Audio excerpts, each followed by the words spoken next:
इन सब की जो खोपड़ियों का साइज है वो लगभग आम इंसान जैसा है, लेकिन इसकी खोपड़ी का साइज इतना बड़ा।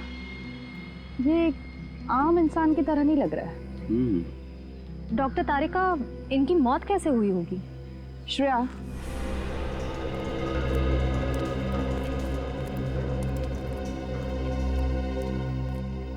इसकी गर्दन पे और छाती पर दांतों के काटने के निशान हैं, पर फोरेंसिक में टेस्ट करके ही सही नतीजे पर पहुंच सकते हैं। खजर फर्म से मिली फाउंडेशन के अनुसार ही मैंने ये ब्लूप्रिंट तैयार किया। काफी बड़ी जगह है ना? जी सर, इसको देखकर नहीं लगता है कि ये किसी का घर या ऑफिस होगा। दो स्विमिंग पूल की जगह छोड़ी गई है सर। दो स्विमिंग पूल तो किसी होटल या रिसोर्ट में ही हो सकते ना? बिल्कुल सही कहा आपने। इसे देखकर लगता है ये जरूर कोई होटल या रिसोर्ट होगा, क्योंकि कॉरिडोर की जगह भी छोड़ी गई है। और ये यहाँ पर हमें सबसे ज्यादा लाशें मिली इस एरिया में। यहाँ क्या हो सकता है? मुझे लगता है सर ये होटल या रिसोर्ट का गार्डन हो। कोई होटल या रिसोर्ट, कोई होटल या रिसोर्ट जहां पर लोग रहने जाते थे पर जिंदा वापस नहीं लौटते थे। डॉक्टर तारिका, एक बात समझ में नहीं आ रही। आप कह रही हैं कि इनको मरे हुए ज्यादा दिन नहीं हुए, तो फिर इनके शरीर से खाल और मांस कहाँ गया? इन गड्ढों में हमें खाल का एक छोटा सा टुकड़ा भी नहीं मिला है। नहीं अभिजीत, एक टुकड़ा है यहाँ पे।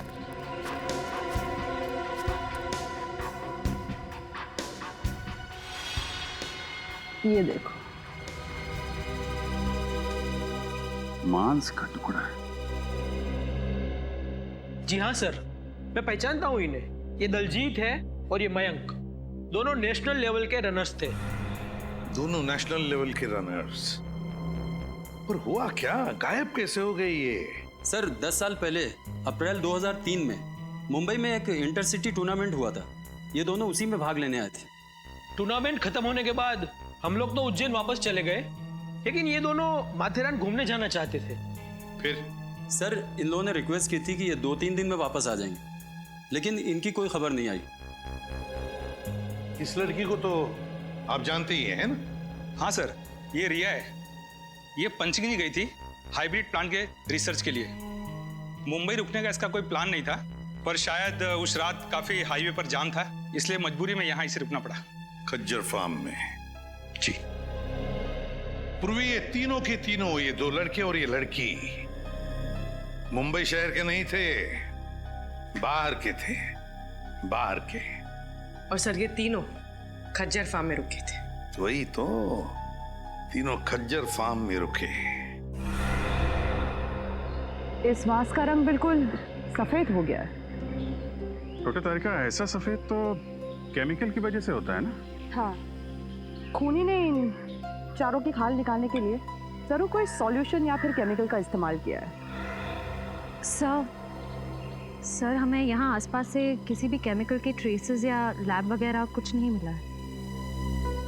इसका मतलब इन चारों को मारा कहीं और गया है और बाद में इन्हें यहाँ पे लाके गाड़ दिया गया।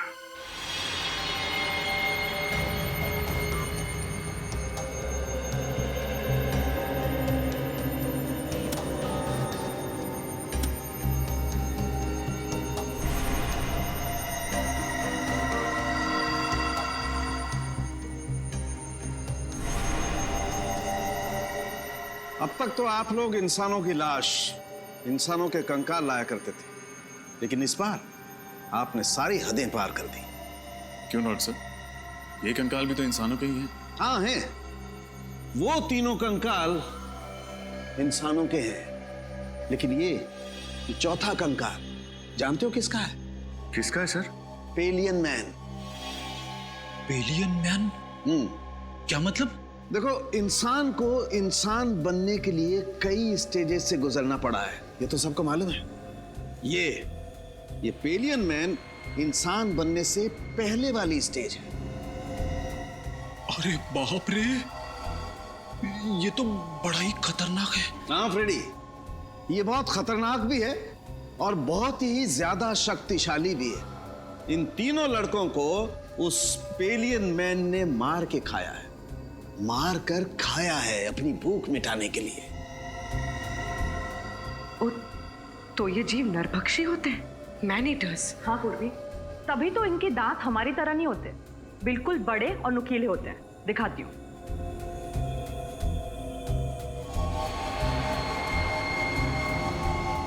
ये देखो,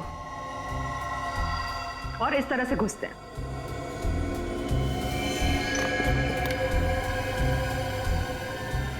सर, हमें तो लगा था ये किसी जंगली जानवर का काम है। ऐसा भी कोई जीव हो सकता है, ये तो हमने सोचा ही नहीं था।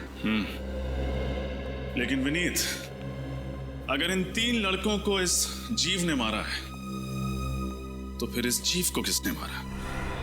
क्योंकि इसकी खाल भी बिल्कुल उसी तरह निकाली गई जिस तरह इन 3 लड़कों की निकाली गई थी। मुझे लगता है इस पेलियन मैन को कोई और कंट्रोल करता है। आप शायद सही कह रहे हैं सोलंकी साहब, क्योंकि अगर इसे कोई और कंट्रोल नहीं कर रहा होता तो ये अब तक शहर में घुसकर तबाही मचा चुका होता। कोई तो है जो इसे इसकी खुराक देता है। उस एरिया के सारे रिसोर्ट्स में जाके चेक करना होगा।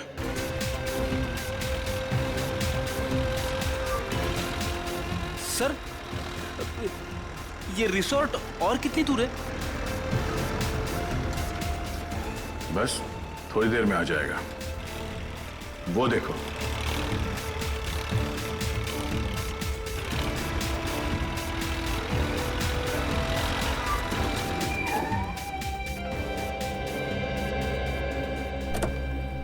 इस इलाके में ये वो दो रिसोर्ट हैं जिनके नक्शे ठीक उस रिसोर्ट की तरह है जो 2003 में नष्ट किए गए थे।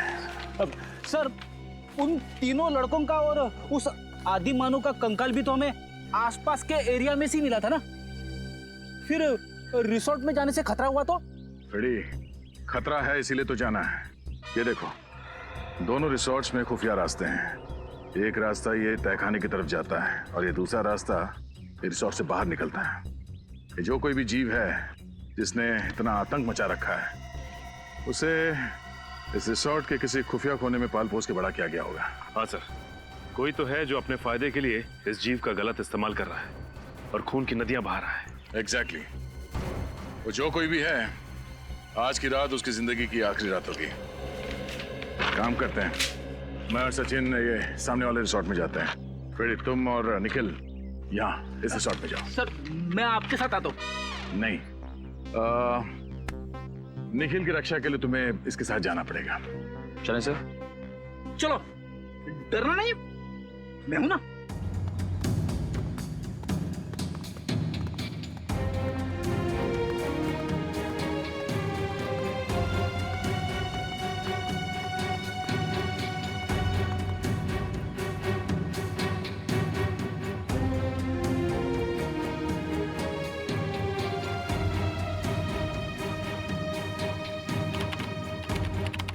कमाल है, हमें तो लगा था उन 3 लड़कों के हादसों के बाद हमारा बिजनेस कुछ दिनों के लिए ठप हो जाएगा।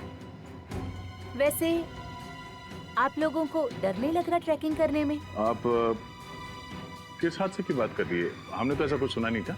चलिए, अच्छी बात है कि आपने ऐसा कुछ भी नहीं सुना। वो कहते हैं ना, इग्नोरेंस इज ब्लेस। अच्छा, वैसे ये बताइए कि हम लोग अपने कमरे में खाना कब तक मंगवा सकते हैं? रात में 11 बजे तक। उसके बाद रिसेप्शन पे कोई नहीं रहता। वैसे चलिए, आइए।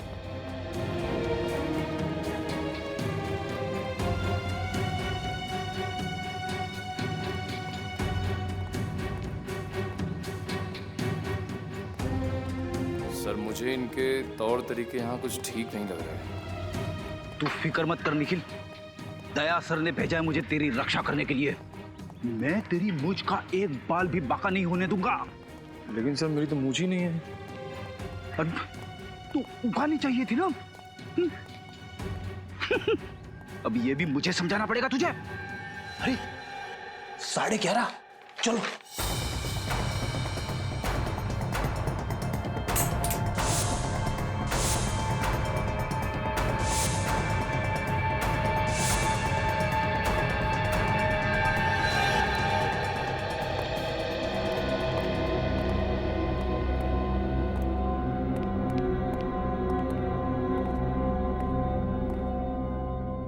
दरवाजा तो कॉरिडोर पे खुलता है, नीचे चलते हैं।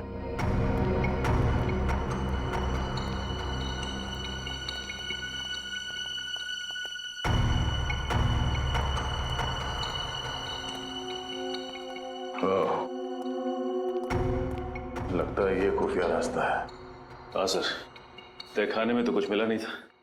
हो सकता है यही दरवाजा हमें मुजरिम तक पहुंचा दे।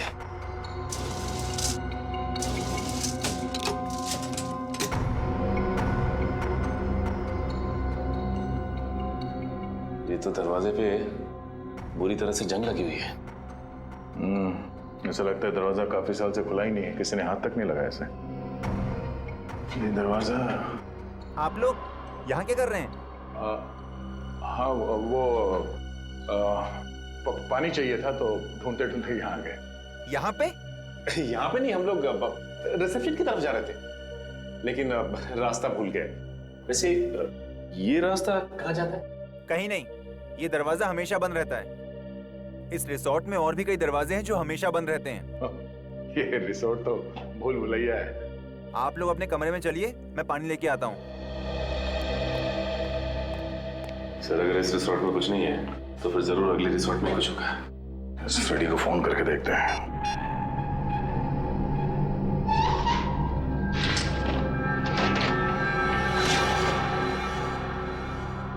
अरे बाप रे, कितना अंधेरा है यहाँ पे।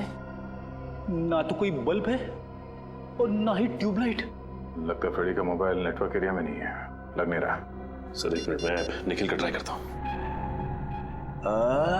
ये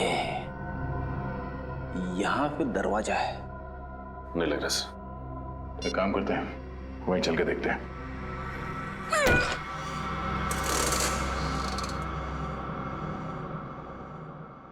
अरे एक और खुफिया दरवाजा। हाँ सर।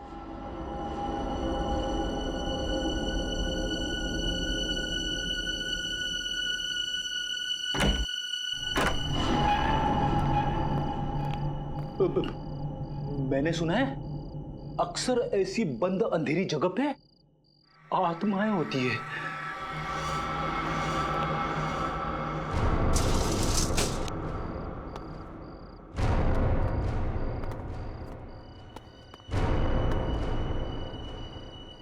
इतना सारा खून, खूनी आत्मा। सर खूनी आत्मा नहीं, नरबख्शी जीव। सर उन मुजरिमों ने उस नरबख्शी जीव को यहीं छुपा रखा है और अपने गुनाहों को अंजाम दे रहे हैं। ये चाकू, ये हड्डियां, ये खून, सर मुझे पूरा यकीन है वो नरबख्शी जीव यहीं पे है सर, यहीं पे। मगर है कौन वो जिसने इस नरभक्षी जीव को पाल के रखा है? उसे जरा भी डर नहीं लगा कि अगर इस नरभक्षी जीव ने उसे ही खा लिया तो? अरे विनय, तू ठीक है ना? हाँ मैं ठीक हूँ। अगर तू कहे तो यार शहर जाने वाला रास्ता हम अभी ढूंढ सकते हैं। रात को रास्ता कहाँ ढूंढेंगे यार? एक काम करते हैं, सवेरे होने तक यहीं पे रुक जाते हैं, सवेरे होते ही निकल लेंगे। ये हुई ना बात। अरे यार एक हील अंदर नहीं जा रहा यार। कर यार कुछ।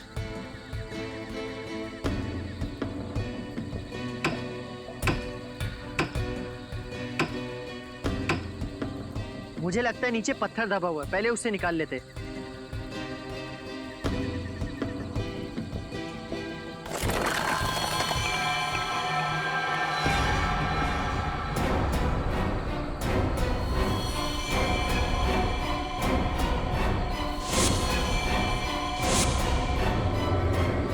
यार हम किसी कब्रिस्तान में तो नहीं आ गए ना?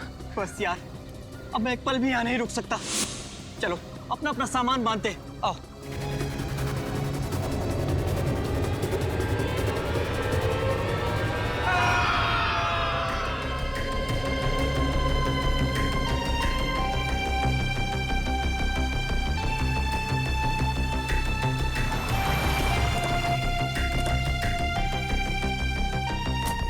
आइए आइए, चलिए।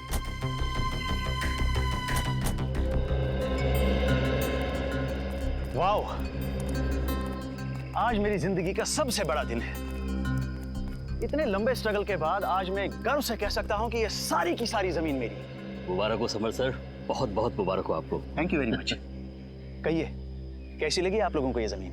शहर से काफी दूर है और आप यहाँ हॉलिडे कॉटेज बनाना चाहते हो? यहाँ दूर दूर तक हम खेती करेंगे, फलों की, सब्जियों की, और यहाँ बीच में हम कॉटेज बनाएंगे, हट्स बनाएंगे। ये वाकई नया और अनोखा आइडिया है, लेकिन खेती बाड़ी शुरू करने से पहले हमें यहाँ जमीन की जांच तो करनी पड़ेगी ना।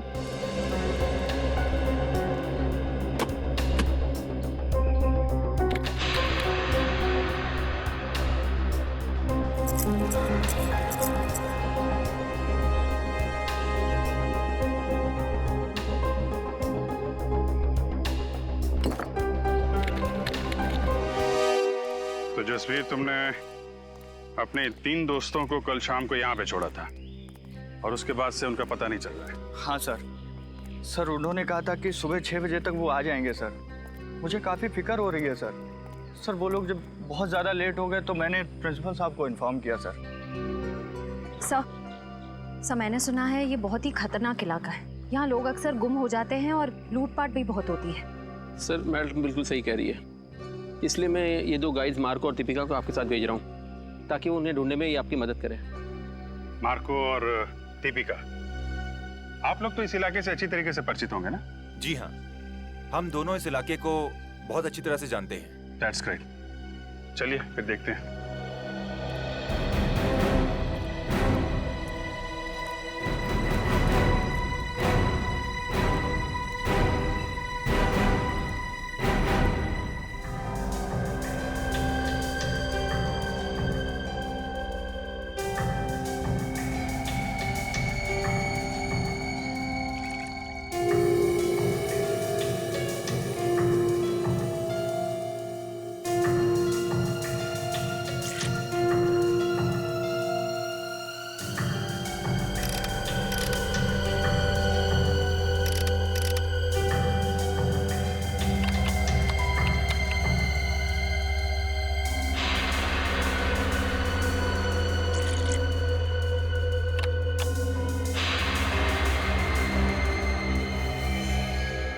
नो, क्या हुआ? मिट्टी बंजर है क्या? नहीं, ऐसी तो कोई बात नहीं है। तो फिर ये देखो, मिट्टी में से क्या मिला है। ओह माय गॉड, अब हम क्या करेंगे? करना क्या है, सीआईडी में डॉक्टर सालुंके को फोन करते हैं।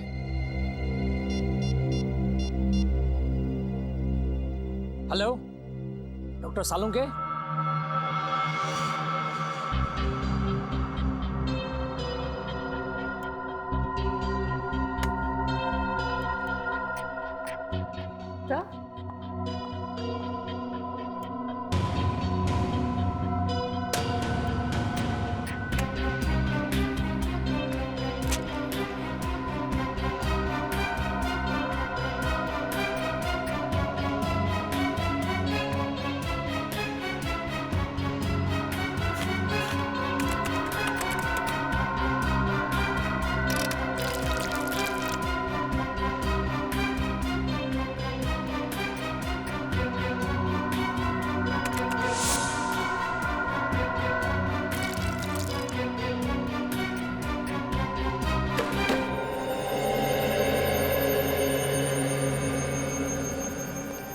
आप लोगों का शक एकदम सही था। उस मिट्टी में मुझे पूरे 26 लोगों का डीएनए मिला है। आपका मतलब 26 लोगों को गाड़ा गया था वहां पे? वो जगह पे कोई कब्रिस्तान तो नहीं था? वही तो, इसीलिए तो ये मामला और भी ज्यादा गंभीर हो जाता है। कौन थे ये लोग?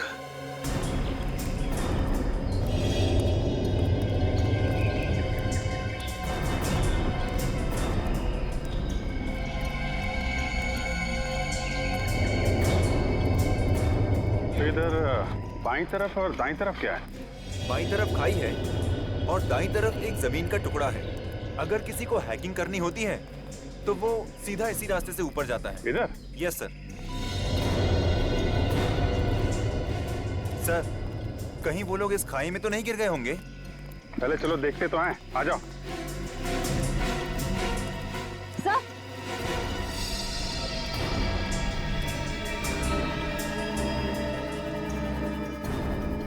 Sir, ice cream.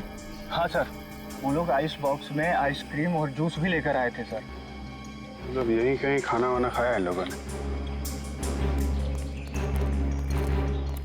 ठीक है, ये आइसक्रीम का कप, प्लेट, मतलब यहाँ पे बैठ के उन लोगों ने खाना खाया है। यहीं कहीं आसपास टेंट वेंट लगा के आराम भी किया होगा। यहाँ आसपास कोई ऐसी जगह है जहाँ पे टेंट लगाया जा सके? यस सर, उस तरफ। चलो देखते हैं। अच्छा किया जो आप लोगों ने डॉक्टर साणुके को तुरंत फोन कर लिया, वरना किसी को पता भी नहीं चलता कि यहाँ पर 26 लोगों की लाशें दबी हुई हैं। सर, ये लाशें किसकी हो सकती और यहाँ पे कैसे है? ये तो इस जमीन का मालिक समर्थ ही हमको बता सकता है।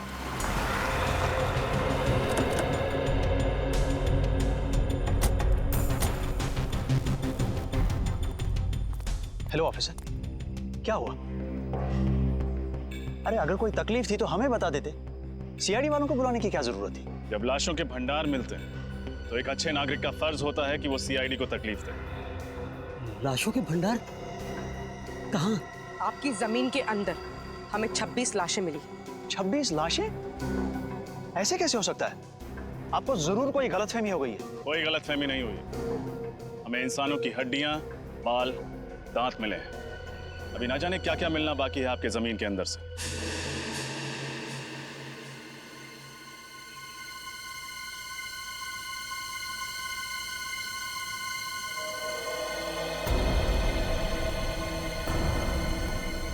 भैया यहाँ लेके आओ।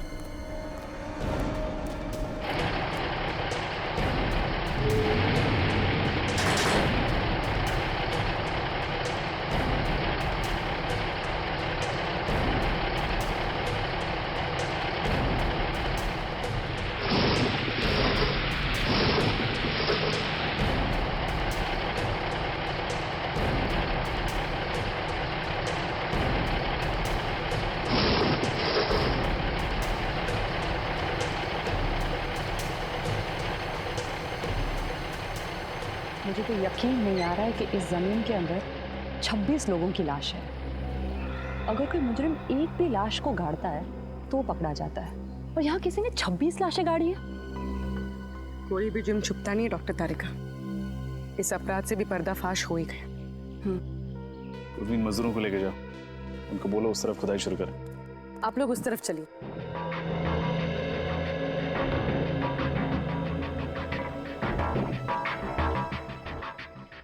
सर। हाँ बोलो। गलती से भी रिश्वत देने का ख्याल अपने दिमाग में मत लाना। सीआईडी के सामने तुम्हारी दाल गलने वाली नहीं है। वो बात नहीं सर, आप हमें गलत समझ रहे हैं। दरअसल क्या बात है? मैं इस जमीन का मालिक नहीं हूँ सर। तुम मालिक नहीं हो तो कौन है?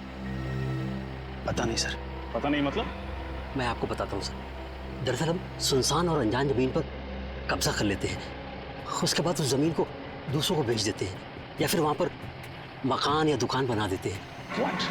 हाँ सर, हमें नहीं मालूम था सर इस जमीन पे कब्जा करने के बाद हमें मुनाफा के बदले जेल की सलाखें मिलेंगी। सर हमें बचा लीजिए सर। मुजरिम अक्सर पकड़े जाने के बाद लेखक बन जाते हैं, दिलचस्प कहानियां सुनाने लगते हैं। तुम्हारी भी अच्छी है। नहीं सर, ये कहानी नहीं है, ये सच्चाई है सर। आप ये जमीन के पेपर देख लीजिए सर। आप किसी भी अच्छे वकील को दिखा लीजिए, वो यही कहेगा कि ये नकली पेपर से। जब तुम्हारी कहानी सच्ची भी है, तुम्हें जेल तो जाना ही पड़ेगा।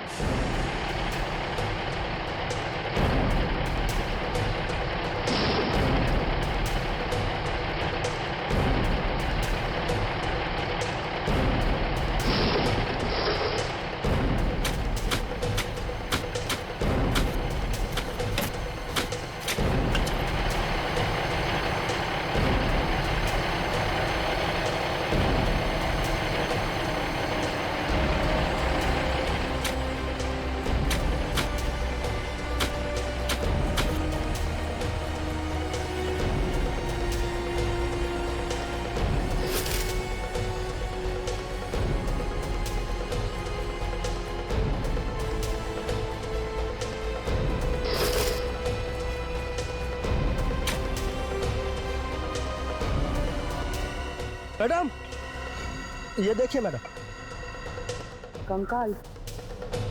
सर,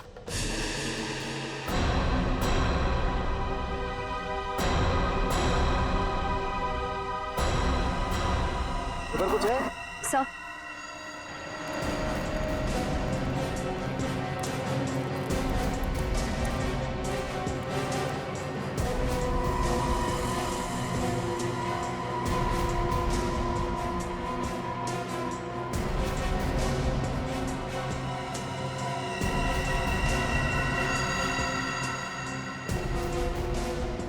ये देखो, एक और बैग। सर शायद ये लोग यात्री होंगे, लगता है इनके सामान में कोई आईडी वगैरह हो। बिल्कुल, चेक करते हैं।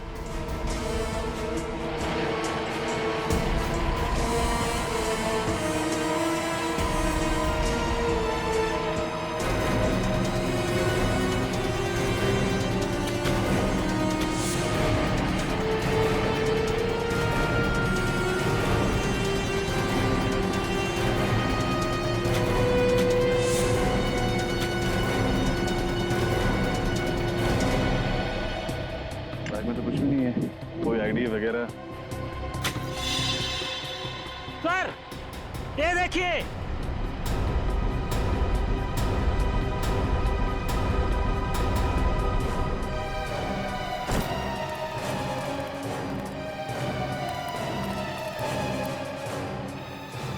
सर, ये देखिए नीम का पत्थर।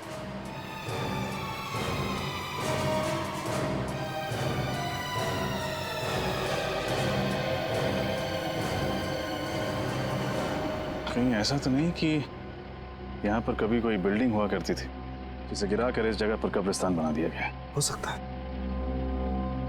पता नहीं वो कौन सी मनहूस घड़ी थी जब हमने इस जमीन पे बुरी नजर डाली। लेने के देने पड़ गए। आप दोनों हमारे साथ ब्यूरो चलेंगे, आपसे पूछताछ करनी। जमीनों के घोटाले करने के लिए तुम दोनों को गोल्ड मेडल देना चाहिए। Gold medal. जाने कितनी जमीनों पर गैर कानूनी कब्जा किया तुम लोगों ने, और कितने लोगों को वो जमीनें बेच भी दी। माफ कर दीजिए सर, गलती हो गई। अब हम ऐसी धांधलेबाजी फिर कभी नहीं करेंगे। अरे धांधलेबाजी तो तब करोगे ना जब जेल से छूटोगे। अब आइंदा हम धांधलेबाजी नहीं करेंगे। खज्जर फर्म्स के बारे में बताओ, किसके नाम पर है वो जमीन? बताओ जल्दी। हम सच कह रहे हैं सर, हमें कुछ भी नहीं मालूम। हम तो ऐसे ही जमीनों पे कब्जा कर लेते हैं जो लावारिस होती है। फिर भी कब्जा करने के पहले तुमने रजिस्ट्री ऑफिस से पता किया ही होगा ना कि ये जमीन किसके नाम पे? किया था, और रजिस्ट्री ऑफिस में कुछ महीने पहले आग लग गई थी, जिसकी वजह से इस जमीन के सारे डॉक्यूमेंट्स चल गए थे। हाँ सर, और जब हमें पता चला कि इस जमीन के आगे पीछे और कोई नहीं है, यहाँ तक कि इसके पेपर्स भी नहीं है, तो हमने तुरंत इसके ऊपर हक जमा लिया। सर, ये रही रजिस्ट्रेशन ऑफिस में लगी हुई आग की रिपोर्ट। आग लगी थी 6 जून 2003 और आग की वजह पेट्रोल। पेट्रोल मतलब सर वो आग जानबूझकर लगाई गई थी, जमीन का इतिहास मिटाने के लिए? हाँ पूर्वी, जानबूझकर लगाई गई थी, क्योंकि खूनी जानता था कि एक न एक दिन वो सारे कंकाल जमीन के नीचे से ऊपर आएंगे। इसलिए अपने आप को बचाने के लिए उसने ये रास्ता ढूंढा था। ये पता लगाना चाहिए कि उस नींव के ऊपर वो जो कंक्रीट का कंस्ट्रक्शन मिला है ना, वो ढांचा, उस पर पहले क्या बना हुआ था।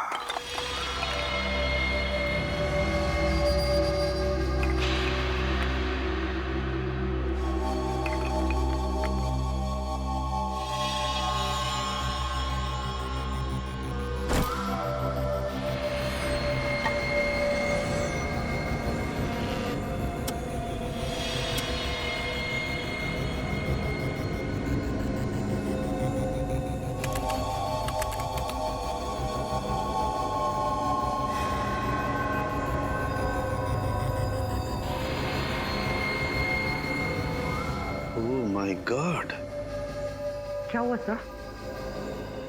तारिका, ये हड्डी जरा गौर से देखो।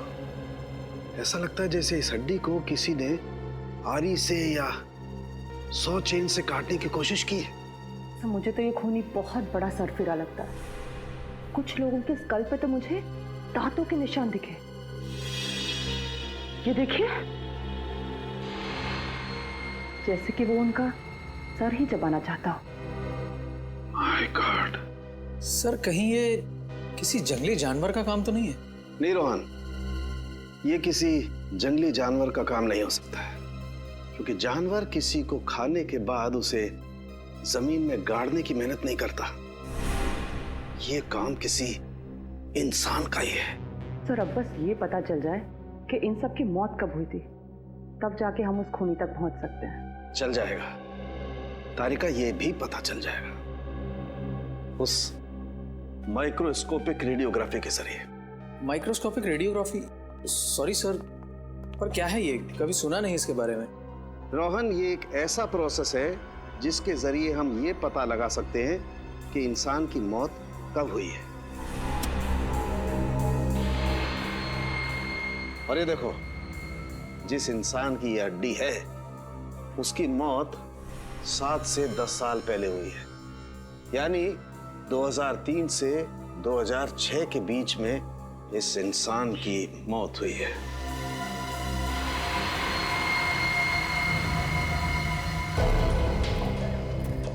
और कितनी दूर चलना पड़ेगा अभी?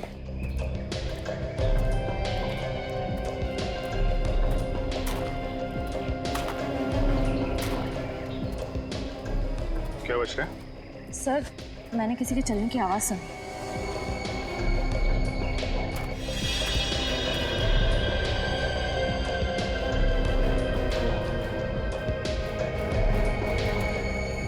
यहाँ तो कोई नहीं दिख रहा। सर शायद मेरा वहम होगा। ना सारा खून। ये जितने भी कंकाल हैं इनमें से कुछ लोग विदेशी हैं, जैसे एशियन, कॉकेशियन, अफ्रीकन वगैरह वगैरह। पर सर ये सब कैसे पता चलता है? पूर्वी, इंसान की खोपड़ी सब कुछ बता देती है। उसके सर की बनावट, उसकी जबड़े की हड्डी, उसकी नाक की हड्डी की स्थिति, इस सब से उसके रूट्स के बारे में पता चल जाता है। खूनी तक पहुंचने के लिए हमारा ये जानना बहुत जरूरी है कि ये सब कौन है, इनकी पहचान क्या है। आरव का तो अभी तक पता नहीं चल पाया, लेकिन ये दोनों जरूर स्पोर्ट्समैन रहे हों, रनर या कोई एथलीट। अच्छा, इनके पैरों की हड्डियों की बनावट हम आम लोगों से अलग है क्या सर? हाँ, इनके पैरों की हड्डियां आम लोगों के पैरों की हड्डियों से ज्यादा मजबूत है, जैसी एक एथलीट की होती है। सर? हाँ।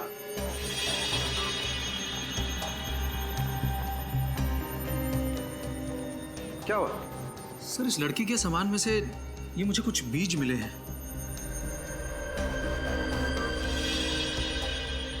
ये किस तरीके के बीज हैं? नागा जोलकिया नाम का मसाला है। ये दुनिया का सबसे तीखा मसाला है, और ये इतना तीखा मसाला है कि नॉर्मल नमक या मिर्च की तरह नहीं खाया जाता। तकरीबन हजारों लाल मिर्च की ताकत इस थोड़े से मसाले में है।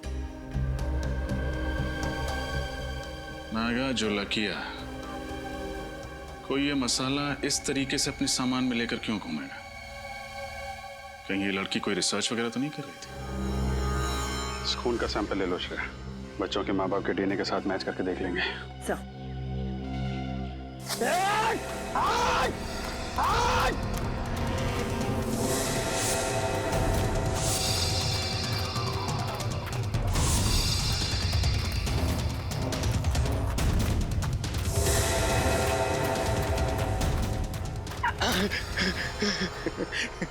बहुत देर कर दी मेहरबान आते आते।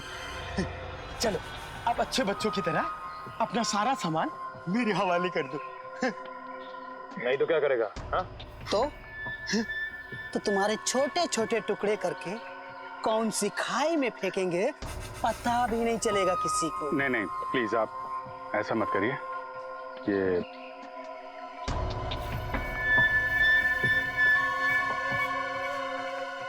सीढ़ी सीढ़ी और सामान चाहिए आप लोगों को? भाग रहा।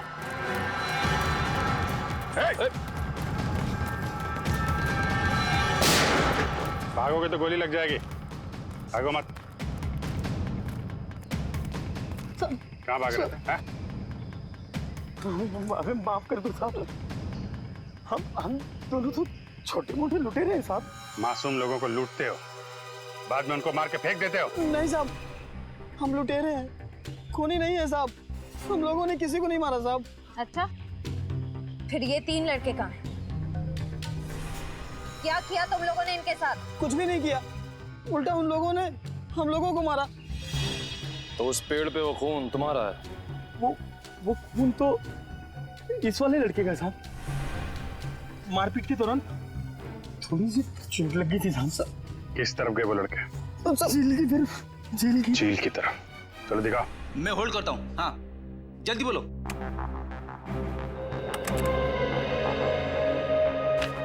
जी हाँ, मैं 2003 की बात कर रही हूँ, आज से 10 साल पहले की। मसाले का नाम है नागा झुलके, और जितने भी ऐसे खेत हैं जहाँ नागा झुलके नाम का मसाला उगता है, वहाँ उस लड़की की फोटो भेज दीजिए। और हाँ, एग्रीकल्चर इंस्टीट्यूट्स में भी।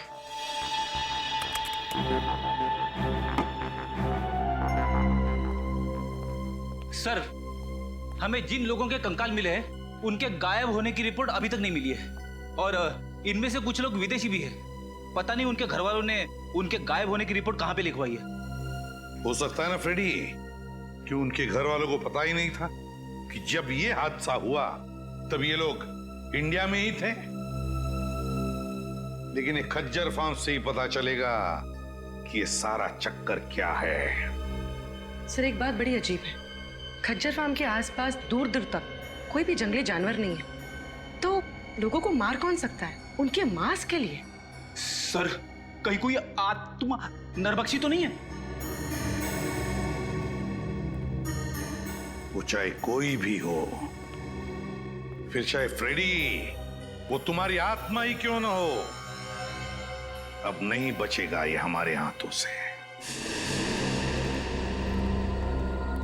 ये रही झील।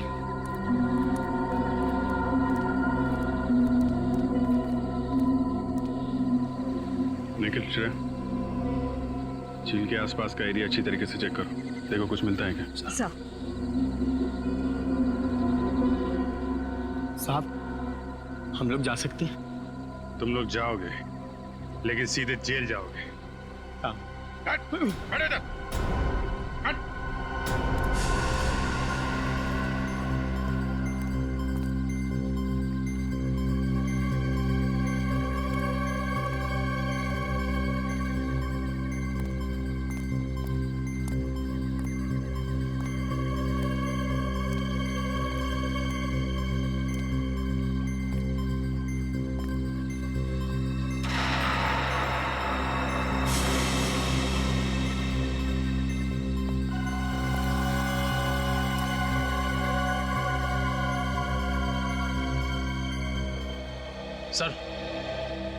सर, ये टॉल मिला है सर, इस पे खून लगा हुआ है।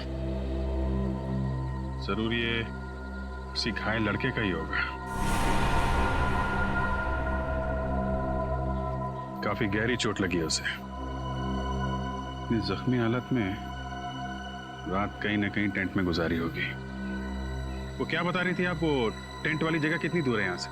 बस यही पास में है। चलिए दिखाइए जरा। चल चल। यही वो जगह है। सर, ये टेंट तो मेरे दोस्तों की है सर। ये?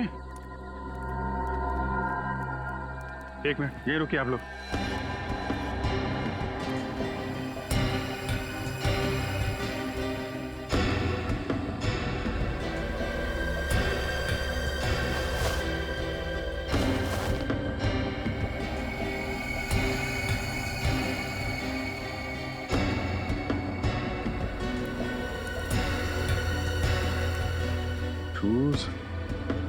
टूटे हुए टेंट, बिखरा हुआ सामान, क्या हुआ क्या यहाँ पे? सर, उन्हें कुछ हो तो नहीं गया होगा सर? सर, हो सकता है ये किसी जंगली जानवर ने हमला किया। पर सर, इस इलाके में तो कोई जंगली जानवर है ही नहीं। जानवर नहीं है तो फिर ये सब?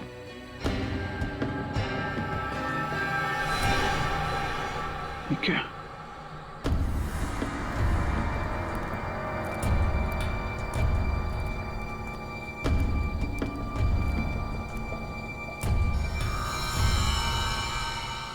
बहुत सारा खून है।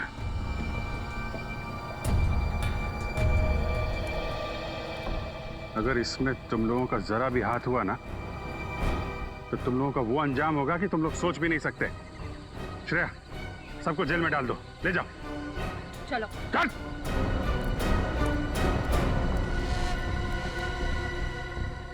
यहां से आगे घसीटने के निशान भी दिख रहे हैं। देखते हैं ये निशान कहां लेके जाते हैं।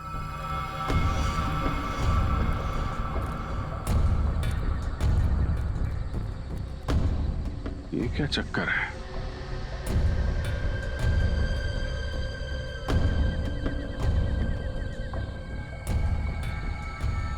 एक मिनट, आप लोग यहीं पे रुकिए। सर, मिट्टी काफी ढीली लग रही है। ऐसा लग रहा है हाल फिलहाल में खुदाई हुई है। मामला गड़बड़ लग रहा है।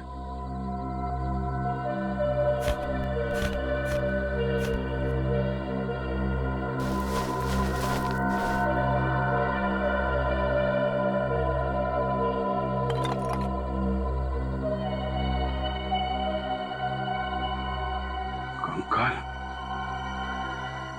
निखिल, कुछ खोदने का इंतजाम करो।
ये क्या चक्कर है? एक, दो, तीन, चार। ये जसवीर तो कह रहा था कि उसके 3 दोस्त गायब हैं। चौथा कहां से आ गया? हाँ सर, हमें 3 की तलाश थी और यहाँ चौथा भी आ गया। जसवीर, तुम्हारे तीनों दोस्तों के साथ में कोई और आदमी भी था क्या? नहीं सर। सर, ये कंकाल क्या मेरे दोस्तों के हैं सर? बहुत जल्द पता चल जाएगा।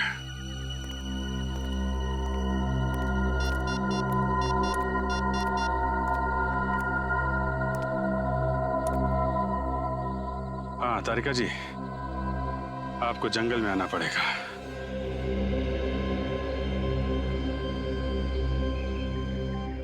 अभिजीत, इन सभी की मौत को ज्यादा दिन नहीं हुए, लेकिन ये वाला कंकाल बाकी 3 कंकालों से कुछ अलग कहानी बता रहा है।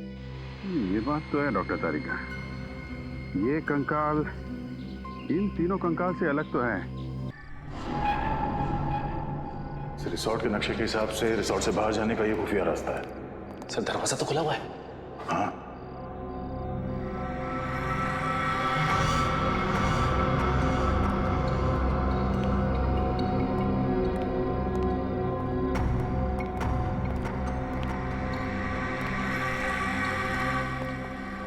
दो पलंग? हाँ, दोनों पलंग पे चेन है उस नरभक्षी जीव को बांधने के लिए। 1 जीव 2 पलंग, अब ये नया क्या चक्कर है? ये कैसी आवाज है? किसी जानवर की आवाज लग रही है। सर, 2 पलंग, कहीं ऐसा तो नहीं यहाँ पे 2 नरभक्षी जीव है? निखिल, यहाँ से खिसक लेते हैं। आगे का इन्वेस्टिगेशन दया सर के साथ ही करेंगे। सर कुछ नहीं होगा आपको, मैं हूं ना। कौन है?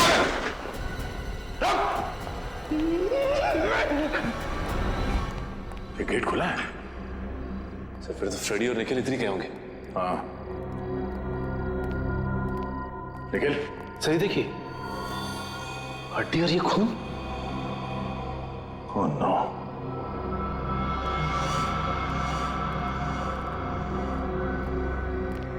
ये क्या? इसका मतलब है दो नरभक्षी जीव। लेकिन सर एक की तो मौत हो गई थी। सचिन, निखिल और फ्रेडी की जान को भी खतरा है, जल्दी।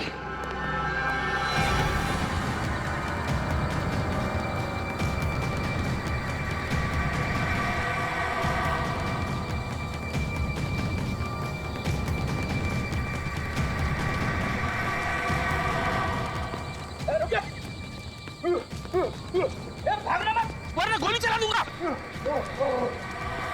रुक।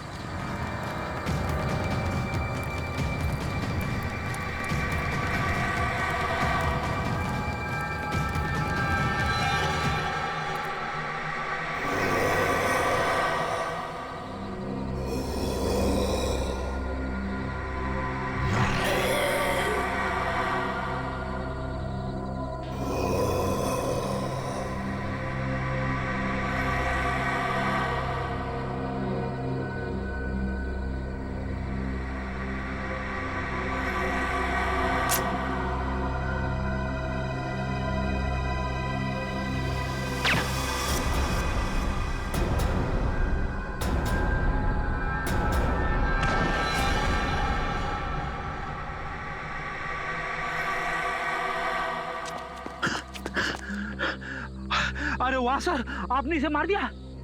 नहीं फ्रेडी, सिर्फ डांट से बेहोश किया इसे। अच्छा हुआ सर आप लोग आ गए, वरना आज मेरी वाइफ का सुहाग उजड़ने वाला था। हट जाओ तुम लोग, हट जाओ वहां से। लगता है इस जीव का मालिक मैदान में निकल ही आया। इसी वक्त का तो इंतजार था हमें। हट जाओ वहां से, हट जाओ वरना गोली चला दूंगी। अरे सर, ये तो दीपिका। हट जाओ। गन नीचे करो। निकल जाओ यहाँ से। गन हटाओ, गन नीचे रखो। मैं कहती हूँ हट जाओ वरना गोली चला दूंगी। दीपिका गन नीचे करो। मैंने कहा हट जाओ यहाँ से। सचिन,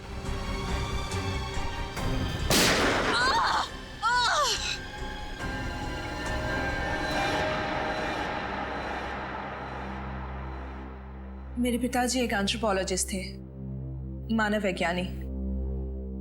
बहुत साल पहले वो मंटोनियो नाम के एक छोटे से टापू में गए थे, जहां से वो दो ऐसे जीव लेके आए जो ना तो इंसान थे और ना ही जानवर। उन्हें देखकर ऐसा लगता था जैसे वो इंसानों से एक स्टेज पीछे हैं। एक मिनट, तुम्हारे पिताजी उन लोगों को यहाँ इंडिया में कैसे लेके आए? ये तो गैर कानूनी है ना? जी, स्मगल करके, गैर कानूनी तरीके से। तो जैसे जैसे वक्त बीतता गया, उनके साथ मेरा लगाव बहुत बढ़ गया। पर मेरा यकीन मानिए सर, मैं बिल्कुल नहीं जानती थी कि जैसे जैसे वो बड़े होते जाएंगे, वो नरभक्षी बन जाएंगे, मैन ईटर्स। और इसीलिए तुमने उनकी इंसानी मांस खाने की भूख को मिटाने के लिए रिसोर्ट में जितने भी लोग आते थे, उनका शिकार करना शुरू कर दिया। तो मैं और क्या करती? मुझे डर था कि कहीं एक दिन उन्हें अपना खुराक ना मिले तो शायद वो मुझे ही अपना शिकार बना लेंगे। अगर इतना ही लगाव था तुम्हें इन दोनों से, तो तुमने एक जीव को मार क्यों दिया? क्योंकि वो मेरे कैद से भाग गया था और उसने उन तीनों लड़कों को मार दिया। और जब इस तरह के जीव अपने मालिक का आदर और सम्मान नहीं करते हैं, तो उन्हें मार ही देना चाहिए। सर, क्या मैं एक आखिरी बार उससे मिल सकती हूँ? प्लीज। वो कहाँ है? कैसा है वो? उसे हमने एंथ्रोपोलॉजी डिपार्टमेंट भेज दिया है। वो लोग तय करेंगे उसके साथ क्या करना है। लेकिन तुमने बहुत बड़ा गुनाह किया है। न जाने कितने मासूम लोगों की जान गई है तुम्हारी वजह से। तुम्हारे साथ क्या करना है ये अदालत तय करेगी। असाइलम या जेल।